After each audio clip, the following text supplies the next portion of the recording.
کہ جب دوسری رات پھر سوئے، پھر خواب آیا، اللہ تبارک و تعالیٰ کی طرف سے حکم ہوتا ہے کہ اے میرے خلیل، کہ میری راہ میں وہ چیز قربان کر جو تجھے سب سے زیادہ عزیز پیاری ہو۔ پھر اسی طرح فرمایا کہ حضرت ابراہیم علیہ نبی علیہ السلام نے دوسری دن صبح اٹھ کر بھی جو ہے 100 اونٹ قربان کر دیے، اور اسی طرح 3 مرتبہ ہوا، یعنی تقریباً حضرت ابراہیم علیہ نبی علیہ السلام نے جو ہے 300 اونٹ کو ذبح کر دیا۔ آج ہمارے معاشرے کے اندر کہتے ہیں نا کہ 7 قربانی کر دی تو بس ہو گئی ہماری طرف سے پوری، تو لہذا 7 نہیں، تو اس سے پتہ چلتا ہے کہ حضرت ابراہیم علیہ نبی علیہ السلام نے جو قربانی پیش کی ہے وہ ایک دن اٹھے تو 100 اونٹ کی قربانی کر دی، دوسرے دن اٹھے تو 100 اور کر دیے، 200 ہو گئے، اور تیسرے دن اٹھے تو 100 اور اونٹ قربان کر دیے۔ اسی طرح تقریباً حضرت ابراہیم علیہ نبی علیہ السلام نے جو ہے 300 اونٹ قربان کر دی۔ پھر اللہ تبارک و تعالیٰ کی طرف سے حکم ہوتا ہے کہ میری راہ میں وہ چیز قربان کرو جو سب سے زیادہ عزیز ہو۔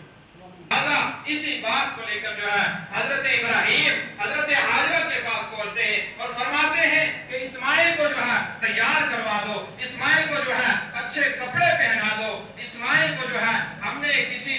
دوست کے یہاں دعوت میں لے کے جانا ہے۔ عزیزان گرامی، جب حضرت اسماعیل علیہ السلام تیار ہو جاتے ہیں، حضرت ابراہیم علیہ نبی علیہ السلام بغل میں ایک چھری اور رسی لے کے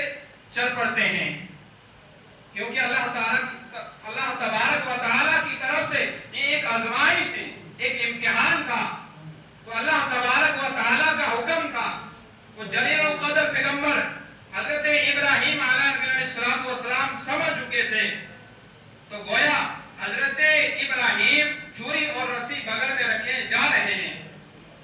راستے میں ایک جگہ پہنچتے ہیں، تو وہاں پہنچ کر جو ہے حضرت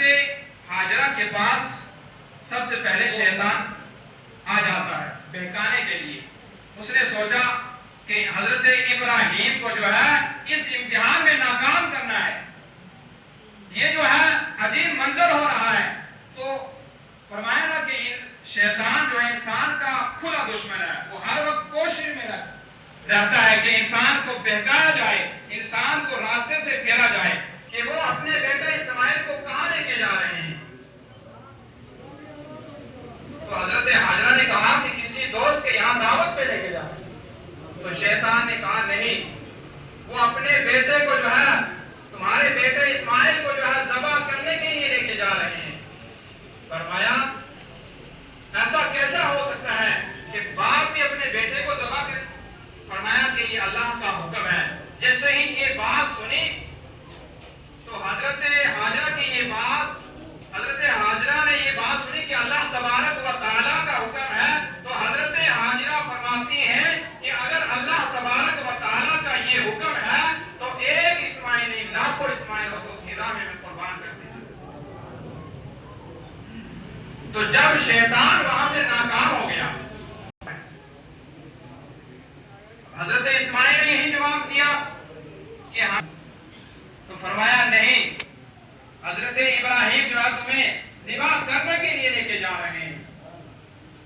اس پر یہی جواب دیا حضرت اسماعیل نے شیطان کو کہ ایسا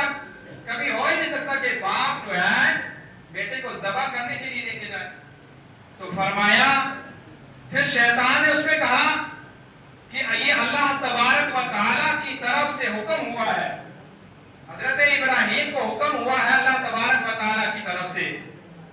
تو اسی وقت حضرت اسماعیل نے جب یہ بات سنی تو کہا کہ تو شیطان مردود جو ہے دفع ہو جا، اگر اللہ تبارک و تعالیٰ کی یہی رضا ہے تو میں اس پہ راضی ہوں،